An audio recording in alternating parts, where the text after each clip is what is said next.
branches of government. His blatant disregard for constitutional norms, lack of decency and decorum fitting the most powerful office in the world, and his callous disregard for simple truth and honesty are things that cannot stand. I assure you that the Democratic caucus in the House is doing everything we can to break this relentless assault on our most treasured American values.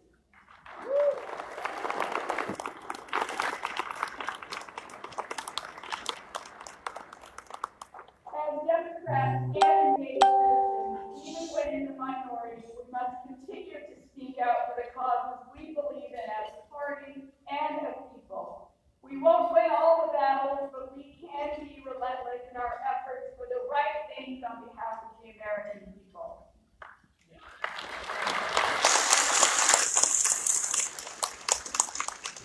In June, we celebrate LGBTQ+ Pride Month, the funnest time of the year, I'll argue.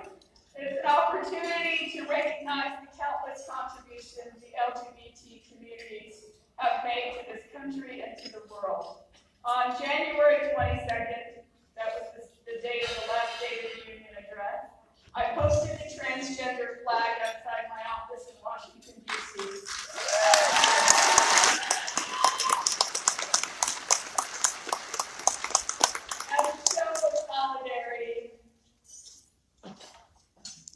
As a show of solidarity with our trans troops who have become victims of the blatant discriminatory policies of this president, the flag remains there today. Until we put an end to discrimination and racism, none of us will ever be free. I'm a proud member of the Pueblo of Laguna. I'm also the great-granddaughter of immigrants from Norway. That's where the Haaland comes from. On both sides of my family, my ancestors sustained themselves by tilling the earth, and they relied on their communities as a whole to contribute collectively so as to ensure that future generations thrived, which gave me a place on this stage here tonight. I'm also an organizer, a water protector, and a single mom to a queer daughter. I'm here tonight, a 35th generation New Mexican, not because I have done anything on my own, partly because centuries ago, my ancestors worked hard, fought drought and famine, drove colonizers out of our lands, and had the intelligence and foresight to protect our land and country against all odds.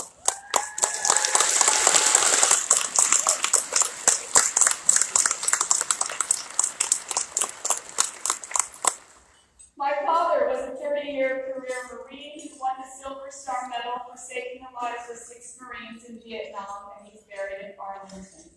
My mother is a Navy veteran who spent 25 years as a federal employee working in Indian education.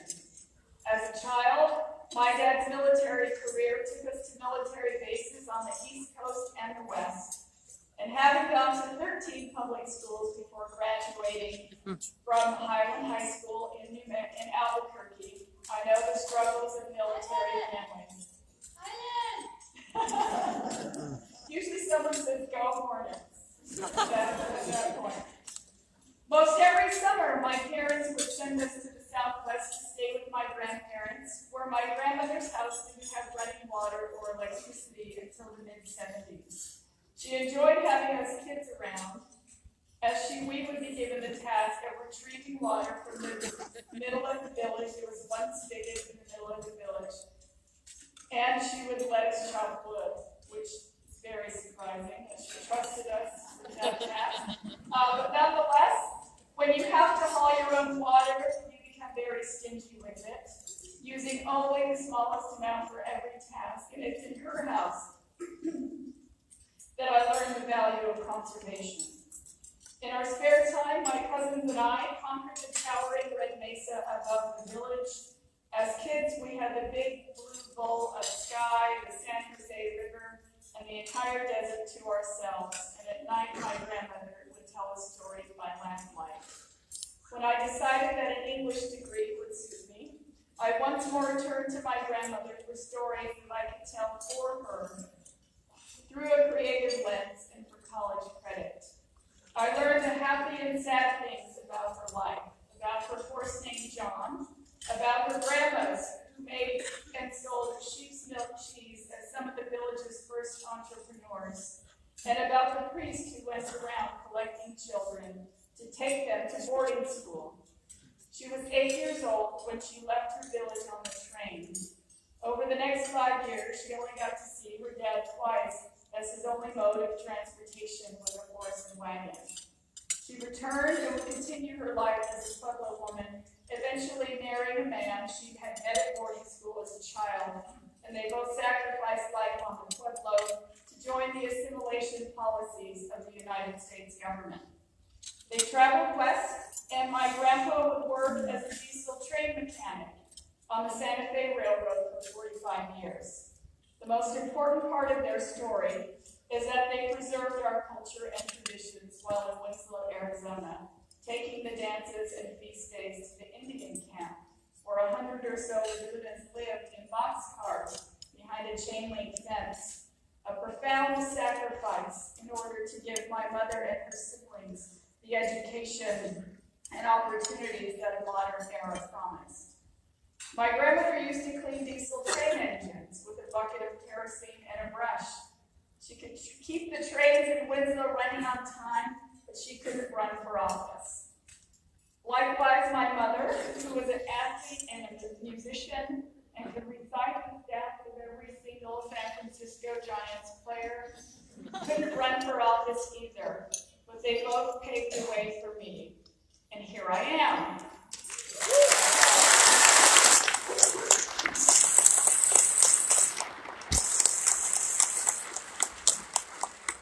We need more people in office who understand struggle, who understand persistence and know what it means to be fierce in the face of difficulty. Over the past 20 years, I've been an organizer, an activist, an advocate.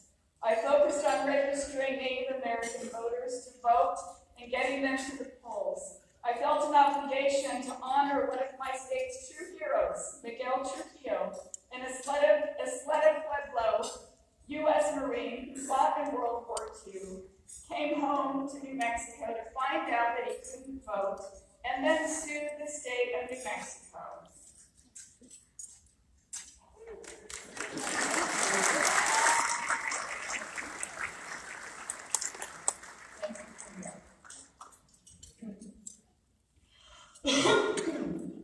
Several months ago, the House passed H.R. 1, which included my Same-Day Voter Registration Act, requiring states to provide same-day voter registration for federal elections during early voting and on election day.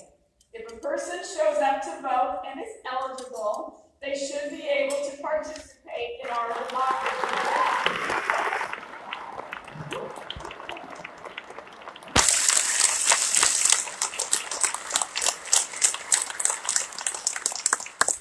In 2016, while serving as the first Native American woman to chair a major state party, New Mexico resoundingly rejected the regressive policies we are fighting today. When Hillary Clinton won our state by 8 points, and New Mexico won back our state house and elected 2 out of 3 statewide candidates. And we did even better in 2018, and right now, every single statewide office in New Mexico is held by a Democrat.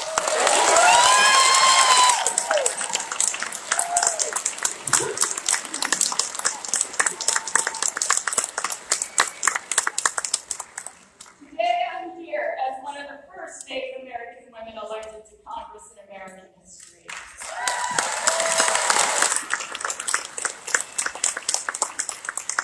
I'm here not because I have a family who is connected politically or because I can self-fund my campaign. I'm here because I worked hard and because a tremendous number of activists, students, disabled folks, the LGBTQ community, veterans, environmentalists, women, hardworking New Mexicans, and people like you decided to give me a chance to lead. What I didn't tell you about my history is that prior to colonization, prior to the Pueblo Indians driving the Spanish south out of New Mexico during the Pueblo Revolt of 1680, women owned property, inherited their mother's tangible worth, many matters, and through our matrilineal societies, we would now be leaders, but once the colonizers returned to New Mexico in 1692, they reinstated their form of government that excluded women and would prevent us from fighting for our people the way our grandmothers once did. And it has had a foothold in our state for the past 400 years. My election and that of my Kansas colleague, Sharice Davids, can help to right some wrongs that colonization inflicted on our people centuries ago. We can breathe new life into our style of leadership in our nurturing ways of achieving positive things for the people. As one of the first Native women in Congress, I'm grateful to have been given an opportunity to reignite important conversations about Native issues that for too long have not received the attention or truth they deserve. And one of those issues impacting not just Native Americans, not just indigenous people around the world, but every human being on this planet, and that's climate change.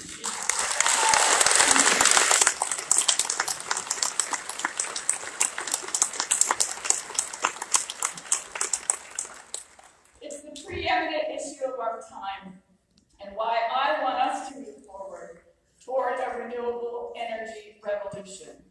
The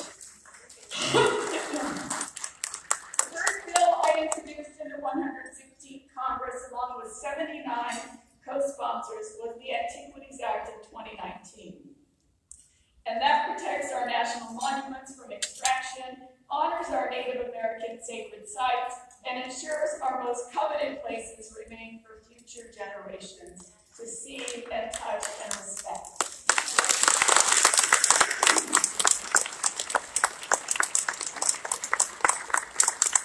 With this bill, I am emphatically saying our public lands are not for sale.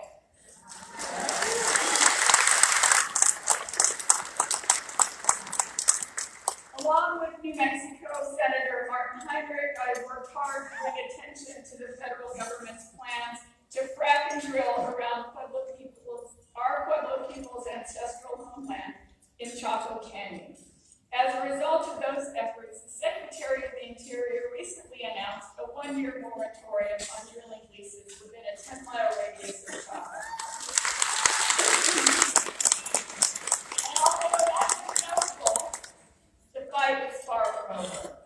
We need sensible and humane immigration policies, and I know we can protect our borders while treating people who come to our country with respect and dignity.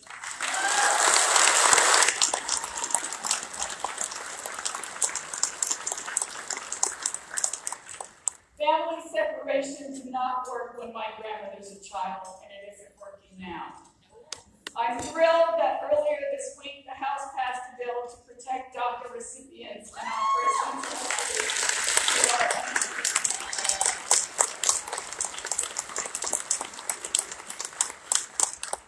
Those escaping violence and injustice from other countries must be able to rely on the fact that our laws will not change because we have a cruel president who judges people by his own white billionaire privilege.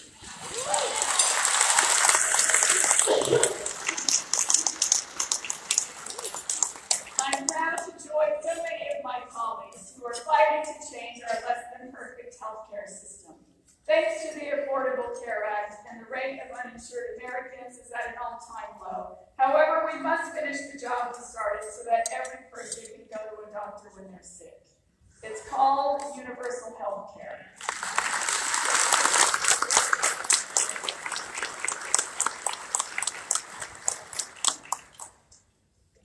We must stop locking up people of color, help our veterans with PTSD, treat